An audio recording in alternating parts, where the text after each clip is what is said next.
Hi everyone. I hope the background noise isn't bothering you too much. But it's the third day of my continuous glucose monitor trial. I'll show you.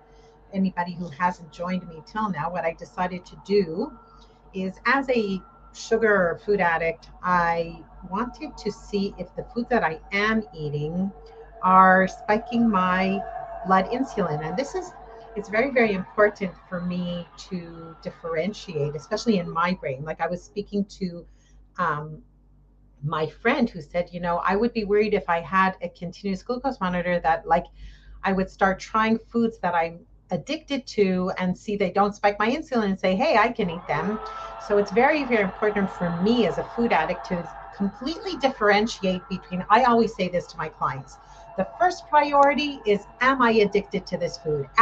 Can I eat this food and still be in a neutral, calm way with this food? Or is it something that gets me into that obsessive, sort of, it just takes up too much thinking time and stuff. So there are foods, for example, that for me are personal triggers. I'm not going to try a CGM on it to see if it spikes my insulin. Like finally, 3 months ago, I decided that I'm giving up nuts.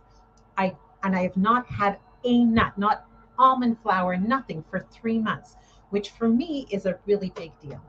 I'm not going to go and try nuts and see if they spike my insulin now. Wouldn't want to put myself in that situation. So this is really just about foods that I am eating now. Having said that, I do want to see if there's some of these more carbohydrate foods that I'm eating that are spiking my insulin. Maybe I will want to limit them more or give them up completely. I don't know. Let's see.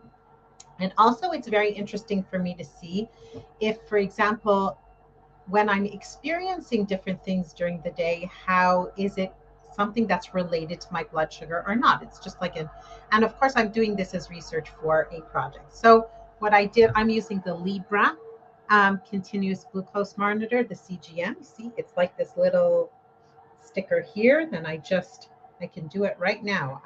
Right now, I'm doing a lot of measurements over the day. So, what I do is I take my phone, I just stick it here, right? 102.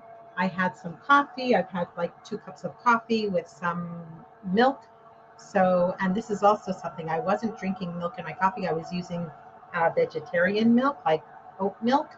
And I kind of decided to try to go for lactose free milk rather than that as a maybe a less processed food. So that's interesting to see. So I'm at 102 now. I haven't had breakfast yet. I will soon. And then, yeah, so somebody did ask me in one of my in one of my videos about the ranges. So what I'm going to say is this. First of all, fasting glucose for a healthy individual who does not have diabetes should be up to 100.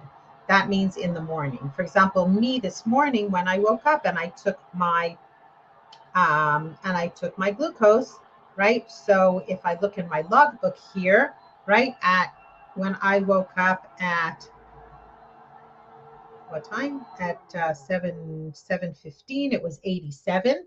And what's very interesting to see is in the middle of the night, right, at like 3 a.m., it was up to 105. And I saw that, like, sort of, it's very interesting to see how your blood glucose goes up and down. And the bottom range shouldn't be below, I would say, according to this, like 70, right? Below 70 is considered low. Above 180 with food is considered high. Above 100 with above 190, 100 fasting glucose would be considered too high in the morning, like when you after you've 12-hour fast or 8 hours. So that would be the range. But for me personally, as somebody who is completely off sugars and flours, I personally set my own personal range. I wouldn't want to see more than 150 after a meal. Like I feel like for me, if it would go above 150, it would be too carbohydrate. So, but that's my own personal thing. And so far, I haven't even gone over 120. So today I do want to try something which also I don't eat often, but once in a while I do eat, which is buckwheat crackers. And I've got like I used to before I used to eat rice crackers, but I realized that really is like rice crackers are not good for me. But so once in a while, I'll have buckwheat crackers.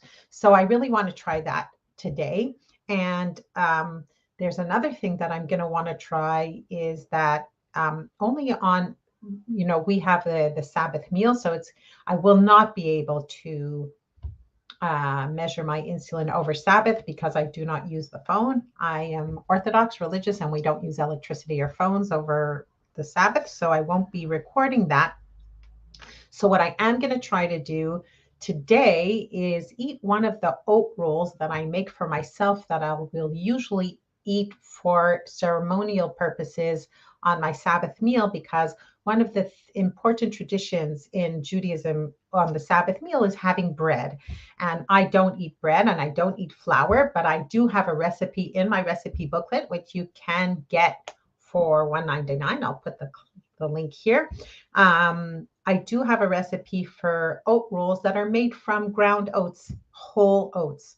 And I have that twice a meal. And it is interesting for me to see if it's something that affects my insulin, even though I would be really surprised if it did because they're pretty small. But that's basically my plan for today. And I'll let you guys know how it goes at the end of the day. So take care. Bye-bye.